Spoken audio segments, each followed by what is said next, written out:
happened. You know, the day after the income trust thing came down, the stock market fell like a stone. Within 72 hours, $35 billion had been erased from the stock market. But you know what? It's gotten worse as time goes on. IPOs. You get it, sir? IPOs. Initial public offerings. That's when you go to the stock market and you've got a company and you want to sell shares to the public and get more money and expand. That's a good thing. IPOs are down 80% since this decision was announced. 80%. That hurts all of us. And here's another interesting thing. You ever heard of this company?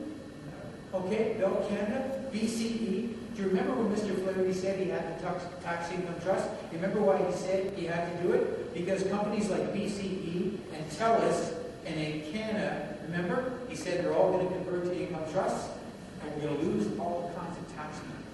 But what has happened to BCE in the years since that decision was made? Well, Bell Canada, BCE, because they couldn't convert to an income trust anymore, they are now going to be bought and taken private, and they are going to be purchased by pension funds. And the pension funds will issue about $12 billion in junk bonds in order to finance it. You know what would have happened if BCE had been converted into an income trust and it flowed its profits through to income trust unit holders? Those unit holders would have paid about $793 million a year in tax to the government. You know how much money BCE is going to pay when it's owned by pension funds? Nothing. This decision is one of those unintended consequences of Minister Flaherty's bad decisions. And it's costing all of us $800 million. What would we do differently? What would the Liberals do differently? Well, we've already said what we would do. We would take that 31% tax, 31.5% tax on income trusts, we would drop it to 10%.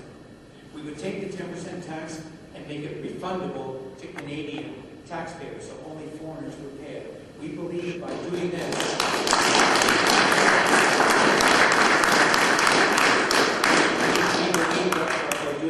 that the value of income trust would come back up by about 2/3. You wouldn't get all your money back, but about 2/3. That is what we will do. And you know, Prime Minister Stéphane Dion, if and when he becomes Prime Minister, if we're able to do this in our next budget, spring of 2008, it will be the law of the land then. But I've got to tell you, we all have one shot at this. Only one shot. And that is the next election. All right? If we don't form government and make this change in the next election, the industry, in my view, is lost. Okay? It's devolving sort of every day now. Canadian companies are being bought pennies on the dollar by foreign companies. A lot of investment capital that could have been used in the oil and gas sector is not going in there. It's devolving. This is our shot. We've got to do it. Now, the Prime Minister, the leader of our country, also faces some other challenges. And let me just say this, by the way. I have great respect for the office of Prime Minister.